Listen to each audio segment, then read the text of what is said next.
బెంగళూరులోని చిన్నస్వామి స్టేడియం వేదికగా జరిగిన ఆర్సీబీ వేస్ పంజాబ్ కింగ్స్ మ్యాచ్లో వర్షం కారణంగా 14 ఓవర్లకు కుదించారు. అయితే ఈ మ్యాచ్లో పంజాబ్ జట్టుపై ఆర్సీబీ జట్టు సొంత గడ్డపై 5 వికెట్ల తేడాతో ఓటమి పాలైంది. అయితే ఈ ఓటమి అనంతరం బెంగళూరు కెప్టెన్ రజత్ పటిదార్ ఈ విధంగా చెప్పుకొచ్చాడు. పిచ్ స్టిక్కీగా, టూపేస్ట్గా ఉంది. అయినా కూడా బ్యాటింగ్ యూనిట్ ఇంకా మెరుగ్గా ఆడొచ్చు.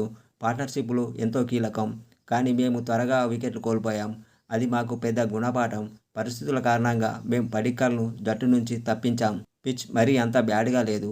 కాకపోతే చాలాసేపు కవర్ల కింద ఉండడం వల్ల పంజాబ్ బౌలర్లకు బాగా సహాయపడింది. వాళ్ళు అద్భుతంగా బౌలింగ్ చేశారు. పిచ్ ఎలా ఉన్నా సరే మేము బాగా బ్యాటింగ్ చేయాల్సింది. విజయం సాధించగలిగే స్కోరు చేయాల్సింది. మా బౌలింగ్ యూనిట్ మంచి ప్రదర్శన చేసింది. ఇది మాకు పెద్ద ప్లస్ పాయింట్. బ్యాటర్లు మంచి ఇంటెంట్తో ఆడారు. ఇది మంచి విషయం. కొన్ని చిన్న తప్పులను సరిదిద్దుకుంటే మా బ్యాటింగ్ యూనిట్ మరింత మెరుగ్గా అవుతుంది అని రజత్ పటిదార్ మ్యాచ్ అనంతరం చెప్పుకొచ్చాడు.